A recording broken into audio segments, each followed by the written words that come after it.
Y hoy un tema muy interesante, Rogelio, y no sé tú cómo lo viste ya. A ver. El tema de la reforma educativa. Controversial, hubo gritos, hubo enojos, hubo de todo ayer en la Cámara de Diputados y por fin pues se llegó a una votación como era de esperarse. Mayoría de Morena, aunque los demás partidos políticos con 128 votos pues dijeron un no rotundo, que estamos hablando del Partido Acción Nacional, estamos hablando del PRI, estamos hablando de, creo que también había algunos votos de Movimiento Ciudadano. Pues prácticamente se fueron toda la oposición Toda en la contra. oposición, exactamente. 288 a favor y 129 en contra. ¿Cómo ven ustedes esta controversial reforma educativa que incluso ayer el expresidente, ¿cómo se llama? Fox, también dijo, es una aberración lo que están haciendo. ¿Qué opinión tienen ustedes? Hay un solo dato que destaco. A ver, ¿qué 288 a favor, o sea, 288 diputados votan a favor, 129 en contra, y hay un dato que no se dice. 81 diputados ausentes. 81 diputados ausentes. O sea, una sexta parte del Congreso de la Unión en la Cámara Baja no estuvo, o sea, no les interesa. Es un dato que no se dice, pero creo que vale la pena. O no quisieron meterse en problemas, es como surge a veces, ¿no? Yo lo que creo que, bueno, nadie puede reprocharle al presidente que no cumplió su palabra. Pase para acá, te veo Entonces, muy lejos, te veo así como que está así medio raro. Oye, pues Ah. pues cumplió su palabra. Y con esta votación, bueno, entierran la reforma educativa del expresidente Enrique Peña. Así es. A mí en lo particular, sexenios van, sexenios vienen, y hablamos de reformas educativas, y a lo único que estamos es que cuáles van a ser las injerencias de los sindicatos. Parecieran ser que son reformas de índole laboral para trabajadores de la educación, y no estamos hablando de un proyecto educativo de México con cara al futuro. Y no estamos hablando de un proyecto educativo que haga a nuestros chicos más competitivos, que haga a nuestros chicos enfrentar con mejores herramientas los retos que se presentan. Yo creo que en una primera lectura el presidente cede a un grupo de presión como es la CENTE, y por primera vez, creo, hace mucho tiempo, la reforma educativa, estas leyes secundarias de la reforma educativa, que son 3 leyes, se discutieron no en el legislativo, sino en Palacio Nacional. Esto fue producto de un acuerdo entre las negociaciones que se tuvieron en Palacio Nacional entre el presidente de la República y la coordinadora nacional. Habría que destacar, Rogelio, nada más una situación. Si bien es cierto, el presidente cede, esto lo hizo en campaña. Sí, o sea, desde esa fue una venía promesa de él claro. de campaña. Sí, desde o sea, campaña, por eso antes de nadie le presidente, puede sí. reprochar. Él dijo, eso va para atrás. Eso es la vía presidencial y las funciones del presidente. Promesa de campaña. Ahora, es cierto, en esta negociación que se da en Palacio Nacional con la CENTE, creo que nada más se definen ciertos detalles de algo que ya estaba cantado como promesa de campaña de él. Yo llego a ser presidente y esa reforma va para atrás. Y se cumplió ayer. Y la parte fundamental es que los sindicatos, junto con el gobierno federal y los gobiernos locales, van a definir la asignación de plazas. Creo que el mayor triunfo de la CENTE, uno de los mayores triunfos de la CENTE, es el pase automático de los egresados de la Universidad Pedagógica Nacional y de las escuelas normalistas. Ya no van a tener que hacer exámenes. Y salen prácticamente con chamba, ¿no? Y salen prácticamente con chamba. Pero ahora bien, se ha trabajado para hacer que tanto la Universidad Pedagógica Nacional como las escuelas normales tengan el nivel óptimo para que sus egresados puedan concursar automáticamente o puedan tener de manera automática una plaza. No lo sé, no soy un experto en la cuestión educativa, pero creo en una primera lectura que es un retroceso. Ahora, esta reforma pasa al Senado para, por última ocasión, discutirse y aprobarse. O sea, estamos entendidos de que seguramente va a causar estado ya estando en el Senado. Yo creo que ahí va a haber ciertas modificaciones. ¿Alguna modificación? Sobre todo en el aspecto de cómo definir la participación de los sindicatos, porque no nada más es la CENTE, sino también el CENTE, quienes van a tener, de acuerdo con esto, voz y voto en ciertas cuestiones. Hay un tema que yo vi mucha crítica ahorita en redes, que es la eliminación del INIFED, que es el Instituto Nacional de Infraestructura Educativa. Lo elimina. ¿Qué hacía ese instituto? Daba todo el tema para la construcción, mantenimiento y rehabilitación de escuelas. Ha sido mucha la crítica porque ahora entiendo, siguiendo la política del presidente López Obrador, ahora este dinero se va a querer dar directamente a la escuela, vía la Asociación de Padres de Familia y los maestros, para que ellos sean los responsables de llevar a cabo estas mejoras que las hacía este instituto, este INIFED. Muchos están criticando esta situación, pero esto toma lógica, que es la misma política de no dársela a las instancias, de dársela a los familiares. Volvemos a lo mismo, Javier. Yo creo que aquí hay un problema.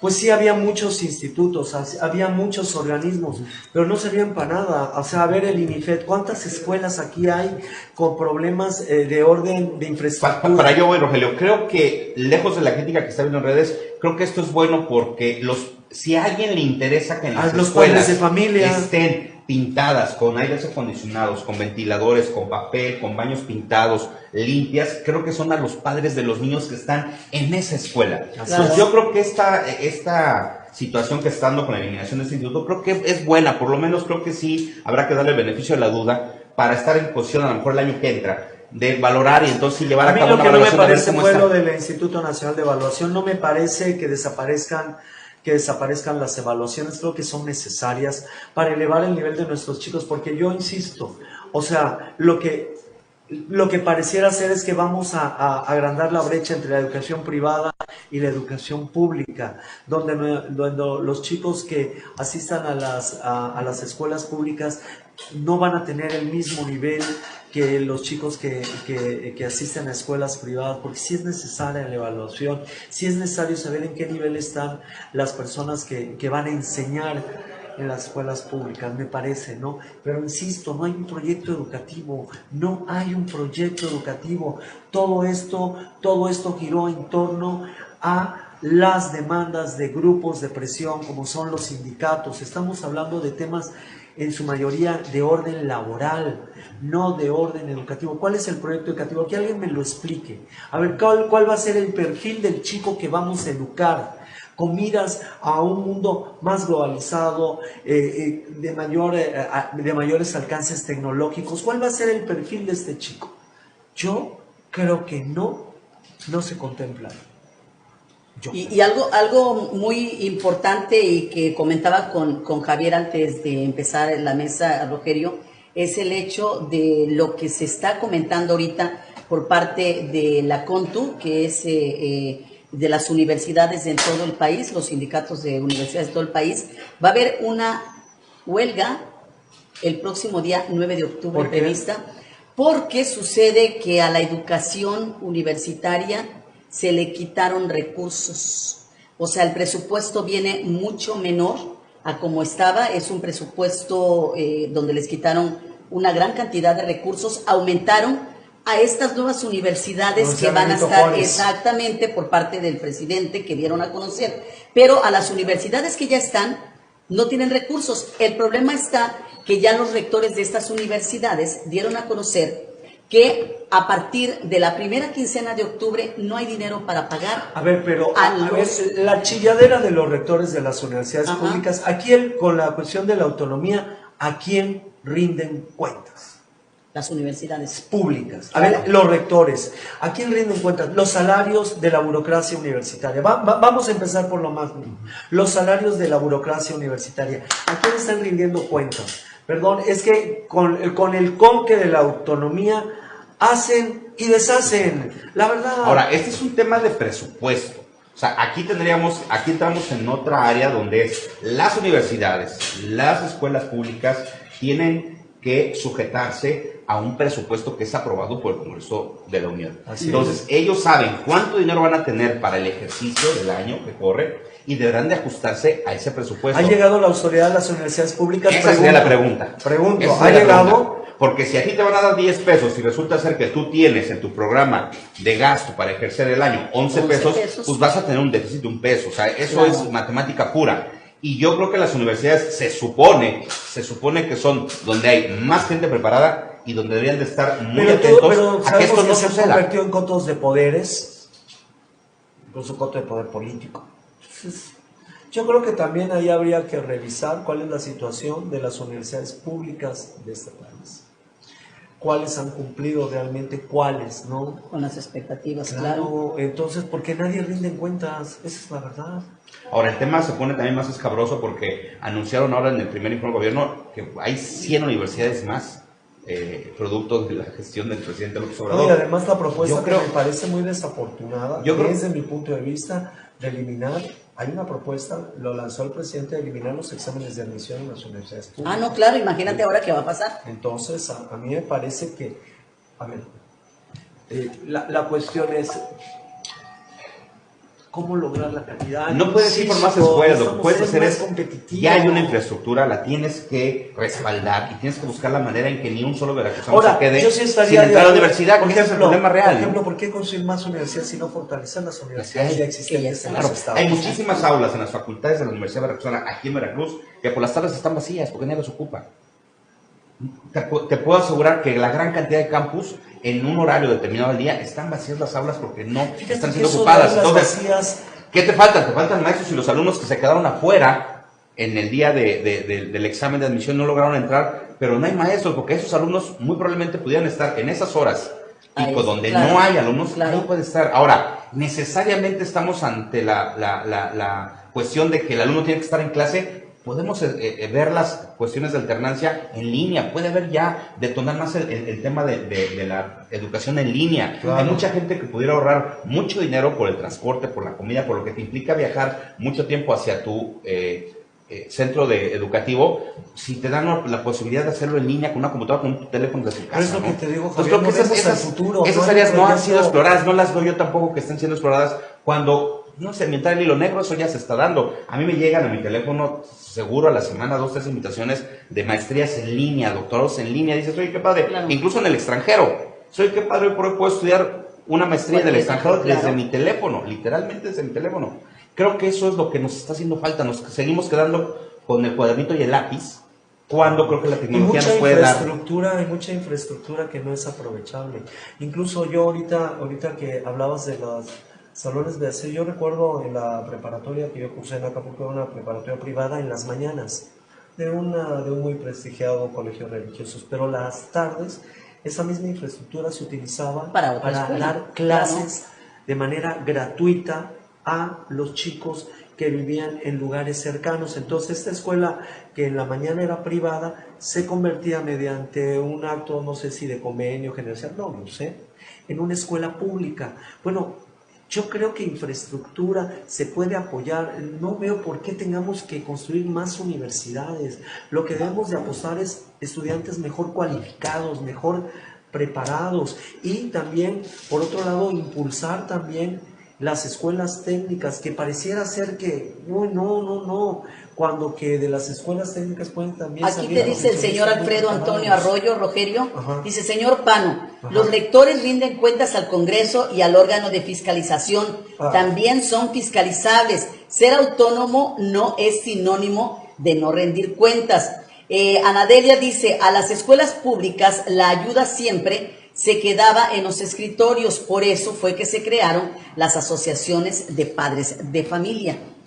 Sí, es cierto, las universidades rinden conforme a un ente público ¿Pero qué autónomo, tanto? rinden sus cuentas y son calificados por los organismos de fiscalización, en este caso el propio Congreso del Estado. Sin embargo, aquí el punto es Yo que quiero refiere ver el que alguien desarrollo, alguien marca vaya es que, sobre un rector. claro. E incluso recordemos que Sí, las claro. estafas más que se dieron en el sexenio pasado y la Fue por desviación de eso, recursos precisamente, públicos por la falta de fue fiscalización. por la falta de fiscalización de esas universidades que empezaron a encontrar por ahí la manera de entregar dinero. Bueno, fantasma, vamos, ¿no? exacto, lo de las estafas maestras. Se utilizaron universidades Creo que deberían públicas de para haber desviar candados recursos. más fuertes en ese Claro, momento, claro. para que eso no vuelva a pasar, ¿no? Digo, Ayer y platicábamos... no estoy en contra de la universidad pública, por el contrario, yo No. creo que debemos de fortalecer y hacer que las universidades... A ver, mira, el índice global de las universidades acaba de salir de las mejores universidades del mundo. Y resulta ser que las 3 mejores universidades mexicanas son el Tecnológico Monterrey, de acuerdo con este índice, Ajá. la Universidad Autónoma Metropolitana y la UNAM. ¿Sabes en qué ranking están? Del 600 al 800. Y del 1000 para adelante se sitúan las universidades públicas de este país. Y estamos hablando de la 12ª economía a nivel mundial, que es la nuestra. O creo que estamos un poquito más cerca. O sea, que deberíamos estar en los primeros 50 lugares. No están sí, los primeros 100 lugares, perdón. O sea, insisto, tenemos que tener un proyecto educativo con vistas al futuro. Pareciera ser que estamos viendo al pasado. Eso es lo que es. Y nuevamente, discusión de una reforma educativa. La tuvo Peña Nieto para abajo. Ahora viene otra y ahí va. Y todo gira en torno a un aspecto de índole laboral y no un gran proyecto educativo. ¿Por qué los tigres asiáticos son lo que son? Corea del Sur, Japón, China, Singapur, Malasia, porque apostaron a un proyecto educativo al futuro y de ser países maquiladores, hoy son países productores de conocimiento. ¿Estamos nosotros en ese camino? Yo creo que no, por lo que veo. Por la información que tengo, no. No vamos en ese camino. Bueno, pues, Yo creo que hace falta mucho todavía para las universidades en nuestro país y para toda la educación, ¿no? Pero lo que le comentaba yo ahorita que decía sobre la fiscalización, fíjate que ayer estuvimos platicando con el contador Sergio Vázquez Jiménez, uno de los aspirantes. 54 aspirantes. a presidir El próximo el órgano. jueves se define ya la terna. Él es uno de los aspirantes y ayer estuvimos platicando con él. Y nos comentaba efectivamente de esto de la fiscalización. Dice, pero es que lo que pasa es que la gente no quiere ver que realmente entra la fiscalización, sino que lo que quiere es que los recursos, que se haga valer realmente lo que está existiendo. O sea, si hay las leyes de fiscalización, pero no se están haciendo tal y como deben de realizarse. Decía que si todo se llevara tal y como se está establecido en la fiscalización, no estuvieran estos problemas que se están viendo en estos momentos de que algunos ayuntamientos no realizaron bien todas sus actividades, que tienen problemas, que deben, que hay que regresar dinero, porque hay que regresar un dinero, sí, realmente se debería de gastar en el momento que se requiere para lo que pasa lo que es que también sucede que estas leyes de fiscalización son tan complejas que hay ayuntamientos que... Y siempre se van sobre los ayuntamientos más pequeños. pobres. O también más sucede pequeños. que a mi amigo, la ley y la gracia, y a mi enemigo nada más la ley, ¿no? Exacto. Porque a algunos les aplica. Te aseguro que a los ayuntamientos de oposición hoy en Veracruz, Les me están refiero a aplicando. todos los ayuntamientos que no son de Morena, deben de estar meticulosamente cuidados y cumpliendo a cabalidad Oye, pues la hoy norma de dijo el alcalde de fiscalización. Veracruz que fuera justo el orden. Claro, deben de estar a cabalidad cumpliendo la fiscalización, porque bueno, te va a revisar Claro, tu contrario. claro. Eso es bueno. El tema es que cuando tu contrario que te debe revisar es tu cuate, es tu compadre o es tu jefe, Aquí pues tendría ahí que ser parejo. entras en una Es que tendría que ser parejo. distensión, por llamarlo de alguna forma, ¿no? Y no cumples con la norma. Entonces, porque sabes que no te va a pasar nada, porque si no cumpliste con tal o cual norma, pues el de fiscalización te va a avisar o te va a decir, ándale, subsánala. Ajá. Entonces ahí entras en... Oye, pues yo al final, digo, yo no soy un experto en materia de educación, ni mucho menos, pero al final lo que queda el mensaje, después de todo esto que acabamos de presenciar en las últimas horas, es que parecía ser que el mensaje fue que el gobierno cedió a las presiones De la un gente. grupo. Ujú. Pero estaba cantado Rogelio desde hace un año. Sí, claro. O sea, esto si no hubiera sido una promesa de campaña de él, y hubiera sido hoy nada más porque la gente fue y le toma Palacio, le toma la Cámara de Diputados, que sí quiso tomar la Cámara de Diputados, a lo mejor cobraría más sentido. Pero él lo ¿sabes dijo hace qué? un año, También me voy llama a mucho la quitar atención. la reforma. Ahorita han salido algunas voces después de aprobada la reforma. Pero ¿dónde está Aurelio Nuño? ¿Dónde están los grupos Escondidos, que impulsaron corriendo, la reforma Rogelio, educativa corriendo? de ¿Por qué no Peña les- Nieto? Están Pero preocupados por ¿dónde- su libertad Claro. y por ni moverse para que no los vean. Por eso, pero ¿dónde están los otros grupos? Los otros grupos que apoyaron, grupos de la sociedad civil que apoyaron la reforma educativa de Peña Nieto, los académicos, ¿dónde están? ¿Por qué no hablaron? ¿Por qué no hubo por qué no se manifestaron públicamente para defender esa reforma Oye, Peña educativa? Nieto ni siquiera ha que dicho nada, No, ¿verdad? Peña Nieto- Santa Cruz. Bueno, anda con Correcto. su peluca y su gorra. Eso respondería mi estimado Rogelio a... ¿Qué crees que- ¿Dónde anda toda esta gente que hizo esto? Claro. Anda escondiéndose, Rogelio. Bueno, pero O sea, Y eso prefieren sacar la cara. nos pero refiere, los políticos, nos pero refiere los grupos, que entonces estuvo mal lo que hicieron. los grupos de académicos, ONGs que apoyaron la reforma educativa de Peña, ¿dónde están? ¿Por qué no Nadie ha dicho participaron? nada. A ver, Exacto. al final no le puedes reprochar a la gente algo. La gente hace su chamba. Claro, ¿eh? ellos están en lo suyo. Ellos hacen. Ellos están en lo suyo. Bueno, y si y le el regalas el CENTE, Palacio Nacional, te lo quitan y el lo hacen. CENTE, el Lo hacen sus CENTE. oficinas sindicales. Pero Eso la está gente claro. hizo su Es que chamba. la gente es la que Claro. está. Ah, ¿dónde están los demás? Pero, ¿Dónde están los sabes demás que, para pero sabes que defender? también hay una cuestión, Rogelio, aquí. O sea, ya al ceder esto, porque se vio como que están cediendo concesión. ante el CENTE, entonces ahora, ¿qué va a pasar? Van a agarrar mucha más fuerza, entonces. El ¿qué CENTE va a siempre ha sido un pasar? organismo muy poderoso. Creo que el Sí. más poderoso de maestros después de lo que fue Claro, Concacer, claro, por creo que es la supuesto. organización más poderosa Claro. de Latinoamérica, ¿no? Claro. Entonces sobreentiende que ellos sigan ejerciendo ese poder y como bien dice Pano, lo van a seguir ejerciendo y si les regalas el Palacio Nacional mismo que te quitan y lo hacen sus oficinas sindicales. Ahora, el tema de fondo es que algo estaba mal hecho, Rogelio, donde efectivamente hoy nadie defiende eso del pasado. Porque si hubiera estado bien hecho, se defendería caso específico, y cito el ejemplo hoy. Caso Ayotzinapa, me salgo un poquito del tema. Jesús Murillo Caram salió inmediatamente a decir, mi verdad histórica sigue teniendo vigencia, ¿eh? Tanto que me criticaron, aquí estoy.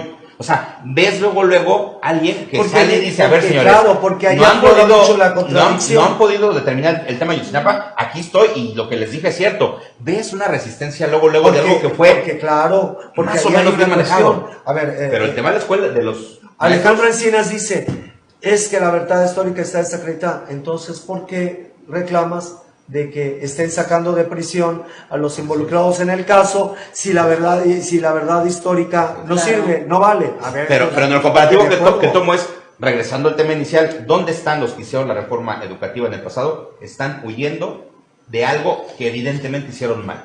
Y no vas a encontrar a nadie que se levante a defender. Pues no, escuché. El primero que debería estar en Nueva York cenando con su novia con una gorrita. Es el primero que debería estar operando aquí. A ver, vas, Nuño, éntrale. No lo están Defiende haciendo. lo que hicimos, le ¿no? están- ¿Dónde está Videgaray? ¿Dónde Claro. está Nuño? ¿Dónde están todos esos cuates amigos cercanos del presidente que se beneficiaron, que estuvieron con Ni él? tampoco vimos a una oposición, ni al PAN, ni al PRI. Tomaron la tribuna, yo creo que se asustaron y A ver, a la hora tienes se en la bajaron. figura de Osorio Chong, flamante coordinador de los senadores peristas, Nada. que fue secretario de Gobernación nada más y nada menos que el segundo a bordo de Peña Nieto, lo tienes con fuero en el Senado de la República.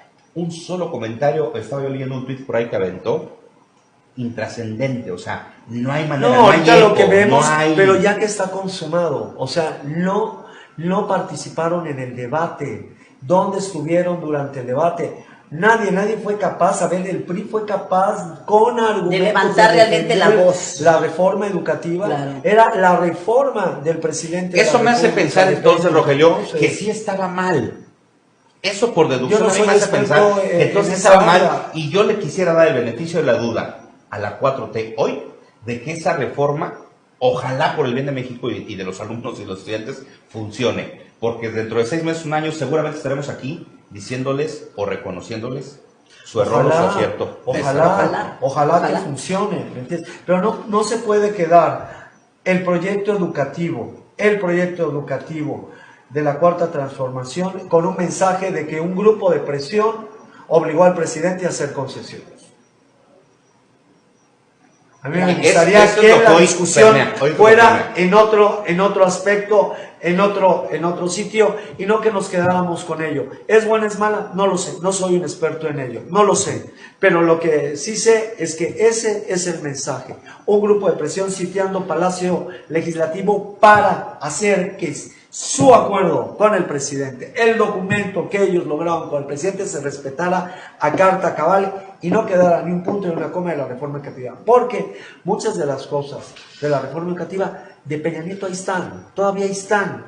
Pero en estas leyes generales, ¿qué queríamos nosotros? Pase automático para los normalistas y para los de la OPN. Ahí está el pase automático. Vamos a tener Cero injerencia en evaluación. las plazas. Ahí están. Cero evaluación. Va. Ah, que quieres una beca y tenías que pasar un examen. Ahora ya no va a haber examen. Con solo 3 años de estar, te vamos a dar una beca. Todos le dieron.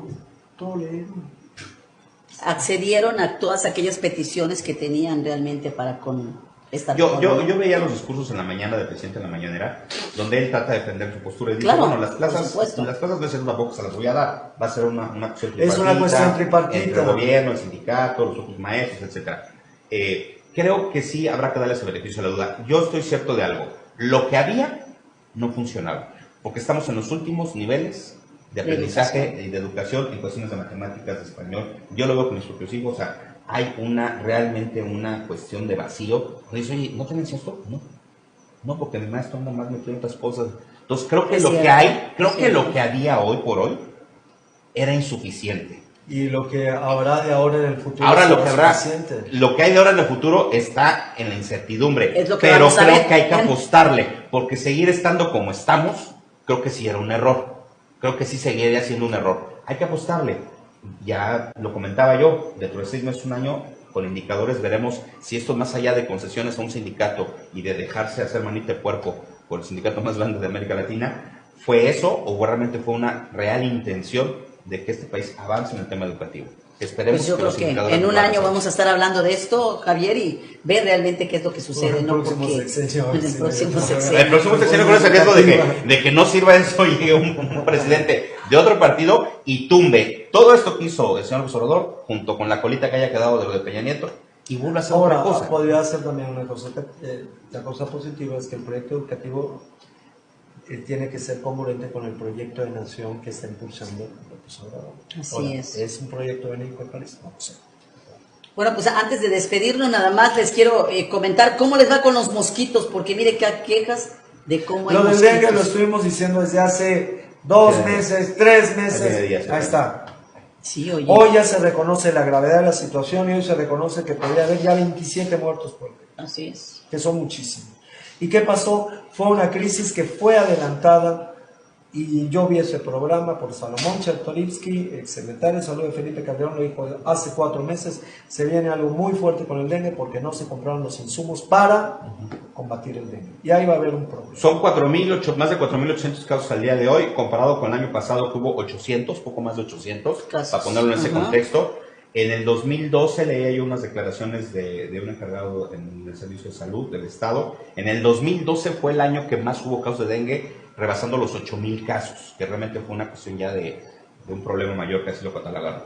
Estamos en 4.800, vamos a llegar a 5,000 seguramente la siguiente semana. Pero ya había programas institucionales. A lo que yo me refiero, Javier, es que todos los años que pasaban los vectores, que pasaban las campañas, y uno, a ver, no sé, a lo mejor porque no veo mucha tele, pero ¿ha habido campañas institucionales para prevenir el dengue? No. Ah, bueno, entonces... No, se les salió a control.